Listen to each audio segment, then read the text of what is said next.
정유라 씨 관련된 얘기를 나눠보겠는데요. 스튜디오에 노영희 변호사 그리고 서성교 YTN 개건 해설위원 두 분 나오셨습니다. 안녕하십니까? 안녕하세요.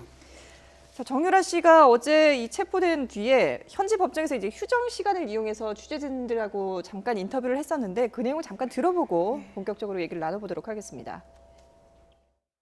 독일 오게 된 것도 박원호 전무님께서 아기 낳고 신경 복잡하고 어머니랑 자꾸 싸우게 되니까 제3포기각서까지 쓸 정도로 사이가 많이 틀어졌었는데 남자친구가 마음에 안 들다 보니까 계속 문제가 이어졌었어요. 어머니랑 아예 대화를 안 하는 사태까지 왔었고 중간에 항상 박원호 전무님이랑 전무님을 끼고 얘기하는 상황까지 왔었던 거예요.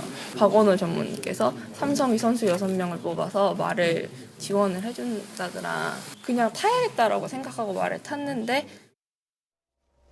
예, 이 녹취에 따르면은 정유라 씨는 자기는 아무것도 모르고 그 박원호 전무, 전 대한승마협회 전무 아니겠습니까? 이 네. 전무하고 박 전무하고 엄마인 최순실 씨가 모든 걸 다 알아서 했고 자기는 그냥 말만 탔다 이런 얘기거든요.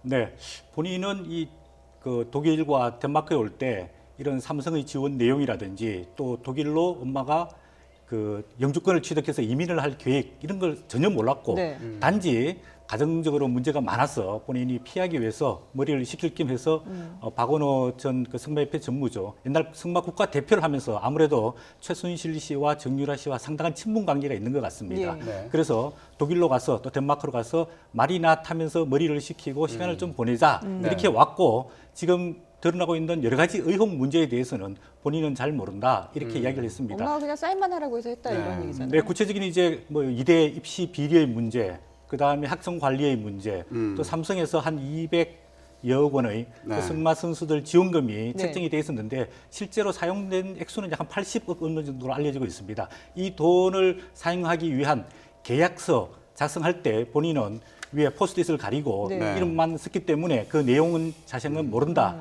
이렇게 일단은 법적으로 본인은 모르고 책임이 없다. 이런 거를 한국 언론을 통해서 일단 밝혔습니다. 네. 그러니까 지금 이런 말의 의도는 본인은 직접적인 책임이 없다, 잘 모른다 이런 걸 좀 보여주려는 것 같은데 어떻습니까? 그렇죠. 이제 우리가 예를 들면 정유라 씨 관련해서 만약에 삼성으로부터 지원받은 돈이 어떤 대가성이 있는 뇌물이었다라고 하는 것을 본인이 알았다고 한다면 뇌물죄의 공동정범으로도 의뢰할 수가 있을 것 같은데요. 네. 현재로서 정유라 씨가 주장하는 내용은 나는 그냥 삼성이 말을 타게끔 도와주겠다라고 해서 그런 줄 알고 있었다. 그리고 아무 내용도 모르고 엄마가 그냥 사인하라는 곳에 사인한 것뿐이다라고 얘기를 하고 네. 있어서 네. 그 실제 삼성이 지원해준 돈이 대가성이 있었는지 없었는지를 본인은 모른다는 부인이 하나 나온 거고요. 네. 또 하나는 그런 것과 관련 없이 자기는 그냥 이 사건에서 수혜자일 뿐이고 이 사건을 주도하거나 이 사건과 관련돼서 어떤 특별한 행위나 의도가 있었던 사람이 아니다라고 하는 걸 얘기를 하면서 네. 모든 책임을서 벗어나려고 하는 지금 모습 보이거든요. 이렇게 되면은 아마 이 정유라 씨 관련해서는 뇌물죄 공동정범이라던가 혹은 다른 범죄로 아마 엮어넣기가 조금 사실 어려운 부분이 될 수가 있을 것 같아요. 왜냐하면은 본인도 스스로 지금 내용을 부인하고 있고 예. 또 삼성 측에서도 정유라 씨랑 직접 그런 내용으로 계약을 체결했다고 얘기하지 않을 것이고 최순실 씨는 당연히 부인하고 있기 때문에 네. 다른 객관적인 증거, 즉 정유라 씨가 모든 걸 알고 거기에 응했다라고 하는 게 나오지 않는 이상은 사실은 힘들고요. 또 하나는 정유라 씨가 삼성이 지원해준 돈에 대한 대가로 어떤 행위를 해주거나 뭔가 좀 도움을 주기는 어렵지 않습니까? 결과적으로는 정유라 씨는 이런 모든 것에서 벗어날 수밖에 없는 위치에 있다. 사실은 그렇게 볼 수도 있습니다. 예. 애초에 많은 그 법률가들이 정유라 씨에 대해서는 사실 뭐 그렇게 의혹에 대해서 법적으로 뭔가 책임을 지우기가 쉽지 않을 것이다. 그리고 설령 뭐 지운다 하더라도 그게 그렇게 크지 않을 것이다라고 얘기를 했었거든요. 근데 네. 어쨌든 지금 이대 그 학사 비리에 관련해서도 엄마와 교수님들이 알아서 한 거지 자신은 학점이 안 나올 줄 알았는데 학점이 나와서 의아해했다 이 얘기거든요. 근데 오히려 이런 부분들이 어떻게 보면은 그런 일이 있었다는 뭔가 좀 비리가 있었다는 걸 시인해주는 얘기잖아요. 그렇죠. 그러니까 결론적으로 이제 이 이대 학사 문제와 관련해서 두 가지 포인트가 있는데요. 네. 첫 번째는 학교에 들어갈 때 입시 비리에 대해서 정유라 씨가 알았느냐 혹은 공모했느냐가 첫 번째고요. 두 번째는 입학한 다음에 학점을 취득하는 과정에서 어떤 부정의 행위가 있었냐 이걸 봐야 되는 거예요. 근데 먼저 처음에 학교에 입학할 때는 그 학생이 이제 미성년자였지 않습니까? 그렇죠. 그렇다면은 본인이 뭔가 주도적으로 하기보다는 엄마나 다른 이대 관련자들 전문가들이 아마 주도적으로 했을 가능성이 크기 때문에 네. 그 부분에 있어서 특혜는 본인이 받았다 하더라도 본인이 그것 때문에 어떤 처벌 받기는 어렵습니다. 네. 그러면 이제 두 번째로는 형사 미성년자이다 하더라도 관련해가지고 무슨 공동 정범 같은 걸 할 수 있느냐 그런 부분인데 마찬가지로 본인은 그것을 전혀 몰랐다고 하기 때문에 어려운 부분이 있고요. 네. 대신에 이제 학점 취득 부분과 관련해서는 조금 문제가 있을 수 있어요. 왜냐하면 본인이 성인이 된 다음에 학교에 다녔으면서 뭐 이런 어떤 학점 취득해야 되는데 학교를 다니지 않고 학점을 취득한 건 어쨌든 본인이기 때문에 예. 그 부분에 대해서는 사실은 본인도 그 업무 방해죄의 공동 정범이 될 수 있어요. 교수와 같이. 네네. 그러나 여기에 대해서는 아마 법률가에 좀 도움을 받았던 것으로 보여지는데 네. 본인은 그냥 자퇴할 마음이었다. 학점 취득은 전혀 관심이 없었다. 아기 낳고 2달 만에 들어왔기 때문에 나는 모르는데 갑자기 학점이 취득돼 있더라. 이렇게 네. 얘기를 하거든요. 네네. 그렇게 되면 이 학점 취득과 관련해서도 본인은 아무런 그 관여하지 않았다는 걸 얘기하는 것에 네. 대해서 네. 명백하게 선을 그었다고 봐야 되겠습니다. 네, 그런데 지금 교수들 사이에 말은 또 좀 다릅니다. 류철균 교수 같은 경우에는 김경숙 당시 학장이 정유라를 잘 봐달라고 했다 이렇게 얘기를 했다고 말하거든요. 그런데 또 청문회에 김경숙 학장이 나와서 했던 얘기가 있어요. 자신은 다 모른다 이런 얘기를 했는데 한번 같이 그 녹취까지 들어보고 얘기해 볼까요? 최순실의 요청으로 보직교수가 아니라 해당 학과 교수 4명과 강사들에게 정유라 출석 및 학점 관리하라고 지시한 바 있습니까? 없습니다. 출석했습니까? 안 했어요. 시험 봤습니까? 안 봤어요. 레포트 냈습니까? 안 냈어요. 근데 어떻게 학점이 부여됩니까? 사실 그 학점 부여라든가 이런 것은 교수 개인의 고유 권한이기 때문에 영화 스토리텔링 이해 수업은 시험도 안 봤는데 답안지가 제출된 것도 아시죠? 그거는 추후에 알았습니다. 예. 네, 당시에는 이렇게 부인을 했지만 지금 정유라 그리고 류철균 교수 뭐 이런 얘기를 종합해 보면 좀 더 진실에 다가갈 수 있지 않을까 이런 생각도 들거든요. 어떻게 네, 보십니까? 유철균 교수 우리가 잘 알려진 거 영원한 제국을 쓴 작가 이인하 씨의 그 원래 본명이죠. 네. 본인이 그 특검 조사에서 3번이나 김경숙 전 학장으로부터 정유라를 잘 봐줘야 된다. 네. 정유라는 정윤회 최순실의 딸이다 이런 이야기를 했다고 증언했기 때문에 네. 아무래도 이 김경숙 학장이 국회 국정조사특별위원회 청문회에서 한 발언은 위증의 소지가 상당히 일단 많다라고 보여지고 네. 있습니다. 물론 대학교에서 교수가 학점에 대해서 충분히 재량권을 가지고 관리를 하고 있지만은 네. 시험도 보지 않고 그리고 과제도 제출하지 않았는데 이렇게 네. 학점이 나온다는 것은 도저히 있을 수 없는 일이고 류철균 교수가 이런 이야기를 했습니다. 정말 죄송하다. 내가 모든 잘못과 책임을 지겠다. 본인이 이렇게 인정을 했기 때문에 지금 김경숙 학장의 청문회에서 이야기는 상당히 사실이 아닐 가능성이 많다 이렇게 보여지고 있고요. 네. 그 정유라 씨가 2015년에 이화여대에 입학을 했는데 대부분의 학점들이 FF를 받고 2학년 올라가서는 본인이 아기도 낳고 해서 네. 학교를 휴학하거나 자퇴하려고 했는데 네. 그 모친인 최순실 씨가 학교에 와서 어떤 교수들을 만나가지고 아무래도 부탁이나 청탁을 하면서 계속해서 학교에 등록이 돼 있는 것으로 알려졌고 네. 또 몇몇 과목에서는 좋은 학점이 나와서 신분이 유지된 것으로 알려졌는데 아무래도 이 부분에 대해서 조금 특검에서 조사를 하게 되면은 사실관계가 밝혀지지 않을까 그렇게 보여집니다. 네. 근데 그 부분은 한마디 제가 드리고 싶은데요. 네.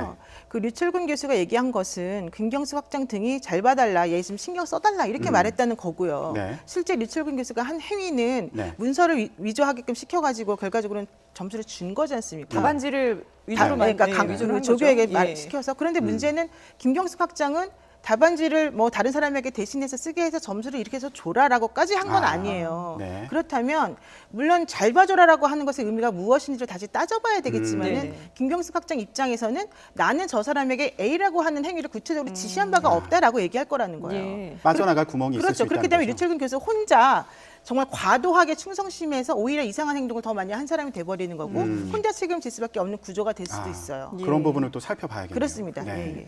앞서서 그 노 변호사님께서 이 정유라 씨가 법률적으로 좀 조언을 받은 게 아닌가라는 말씀을 하셨는데 그런 의혹이 제기되는 부분이 또 이제 이 해외에서 쓴 돈에 대한 부분도 있거든요. 한번 들어보고 얘기 나눠보죠. 그래서 강원도 땅을 저가 인수를 받았어요. 그리고 그 땅으로 담보를 잡았어요. 외환은행에서. 그래서 36만 유로를 대출을 받았어요. 1원 한 장 저희 돈 안 쓰고 그 대출만으로 이 집을 샀어요. 한국에서 이 대출을 다 갚았어요. 예, 독일에 있는 집은 샀고 그리고 덴마크에 있는 집은 이제 세를 얻어서 살고 있는데, 근데 이게 지금 뭐 호화 집이다라는 지적도 나오고 있고요. 그리고 이 그동안에 유럽에서 살 때 비용은 어떻게 충당을 했느냐라는 부분에 대한 의혹이 계속해서 제기가 됐었는데, 이 부분에 대해서 정유라 씨가 대출을 받았다라고 얘기를 했거든요. 그러니까 이제 강원도 땅을 담보로 해서 대출을 네. 받았고 자신의 땅이라고 얘기를 그렇죠. 하잖아요. 이제 본인 예. 명의로 된 땅이니까 본인이 이제 서명을 해서 대출을 네. 받았는데, 이제 핵심은 그거죠. 그 강원도 땅의 가치가 어느 정도냐. 음. 과연 36만 유로라고 하는 네네. 돈을 빌려줄 정도의 가치가 있는 땅이냐, 이게 문제인데요. 네. 아마 제가 알기로는 그 정도 가치는 안 되는 걸로 알고 있어서 특혜성 대출이다라고 사실은 보고 그렇죠. 있는 부분이 예. 있습니다. 그렇지만 특혜성 대출을 해주는 것은 결국 은행이 마음대로 하는 거 아니겠습니까? 네네. 은행에서 여러 가지 요건을 따져서 땅의 가치는 그렇지 않지만 뭐 다른 여러 가지를 합쳐보니까 뭐 대출할 자격이 됐다라고 한다면 사실은 그거 가지고 우리가 뭐라고 할 수가 없어요. 네. 그래서 이제 그 부분에 대해서도 아마 그 법률 조력인이 얘기를 했던 것 같아요. 네. 당신이 대출 받아서 산 것에 대해서 뭐 이렇게 한 것을 말을 해라. 아무 문제가 없을 것이다라고 예. 진술했을 가능성이 크죠. 근데 법률 전문가로서 보실 때 특혜성 대출에 대한 의혹이 계속 제기가 되오지 않았습니까? 지금 정유라 씨의 저런 답변 충분한 어떤 해답이 된다고 보시나요? 그러니까 어떻게 기본적으로 평가할 수 있죠? 정유라 씨 자체를 뭐 체포하거나 정유라 씨 자체에 대해서 어떤 혐의를 두거나 하는 것으로는 사실은 이 사건만 가지고는 얘기가 힘들고, 네. 아까 말씀드린 것처럼 은행에서 왜 특혜성 대출을 해주겠습니까?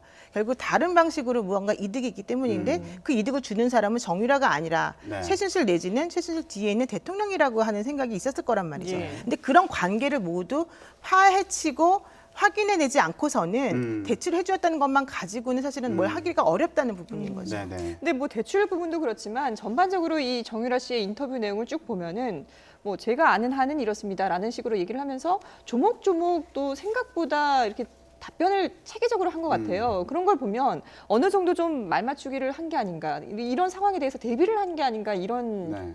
좀 추측도 해볼 수 있을 것 같아요. 예, 아마 덴마크에서 구금 신문이 있었을 텐데 네. 아마도 변호사를 선임을 했을 겁니다.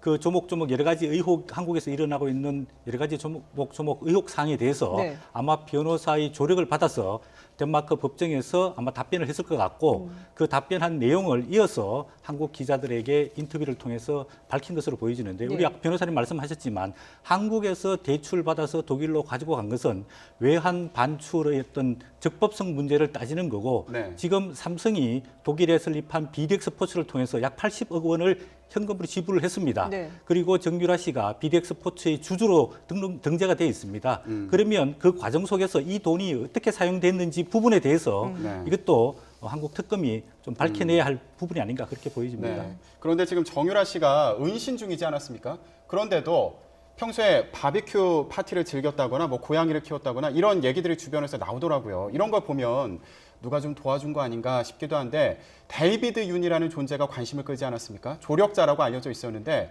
이 관계를 또 부인하는 얘기가 나왔어요. 한번 들어보고 얘기해 볼게요.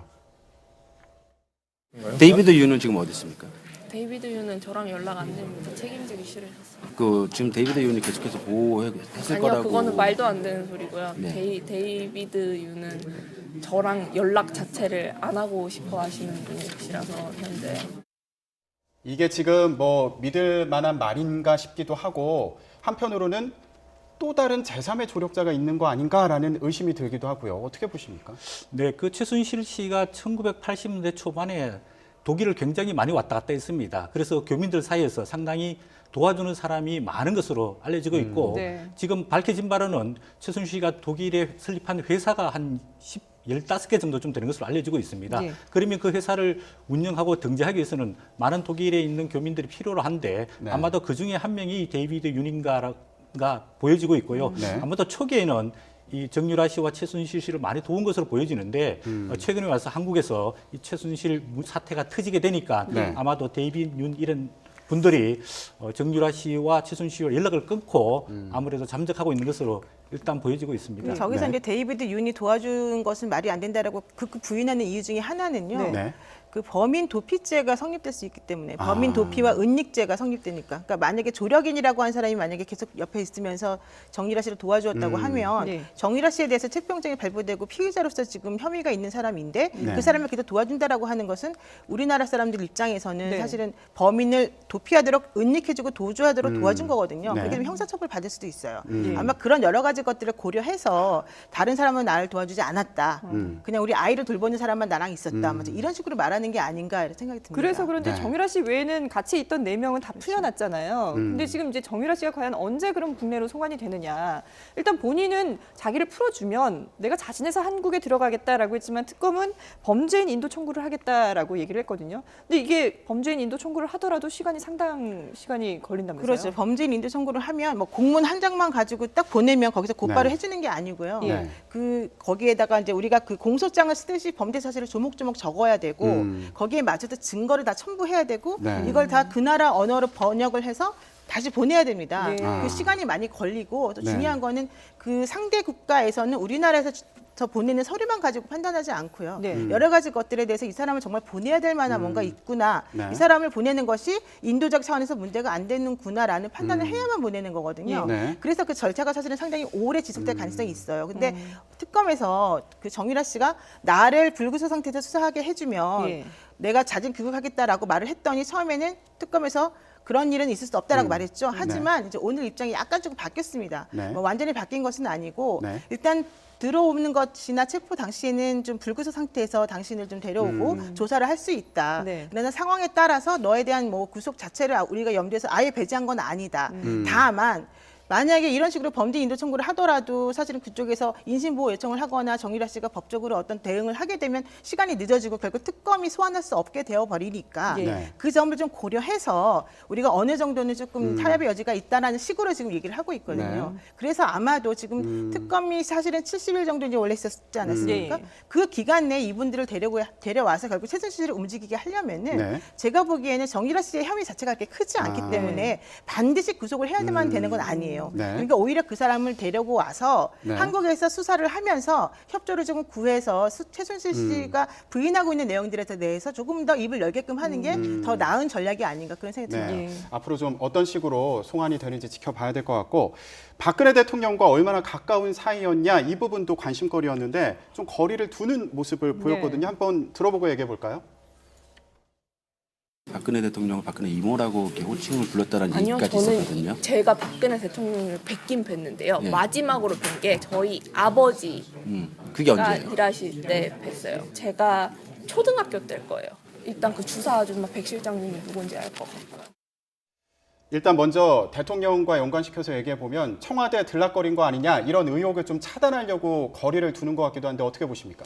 이 관계도 좀 사실 여부를 좀 밝혀봐야 될 것 같은데요. 일단 그 정유라 씨 이야기에 따르면 본인이 그 부친인 그 정윤회 전 박근혜 대통령 비서실장이 일하고 있었던 아마 한 2005년, 2006년경 될 것 같습니다. 본인이 초등학교 시절이라 그러니까 그때의 박근혜 대통령은 아니죠. 국회의원일 때 마지막으로 보고 지금까지 본 적이 없다 이렇게 이야기를 했는데 우리 한간에 알려지기로는 최순실 씨와 박근혜 대통령 관계만큼이나 정유라 씨도 박근혜 대통령하고 관계가 가깝다 예. 이렇게 많이 알려져 이모라고 있는데 부른다라는 얘기도 있어요. 이 부분도 아마 본인 이야기와 우리가 알려진 이야기가 다르기 때문에 특검에서 충분히 좀 밝혀볼 필요가 있다고 네. 보여집니다. 네. 그리고 백선상에 대해서도 누군지 알 것 같다라고 했는데 정유라 씨의 증언도 또 여기에 좀 중요한 포인트가 되지 않을까요? 그렇죠. 이제 아무래도 프로포폴 의혹이라든가 그 향정신성 의약품 관련해서 뭔가 좀 불법 의료 행위가 있었다라고 하는 것과 관련해서 지금 문제가 네. 되기 때문에 네. 좀 중요한 단서가 될 수 있을 것 같고요. 네. 특히 지금 특검에서 백선상에 대해서 조금 소환해서 참고인 네. 조사를 하고 있는 것으로 지금 알고 있어요.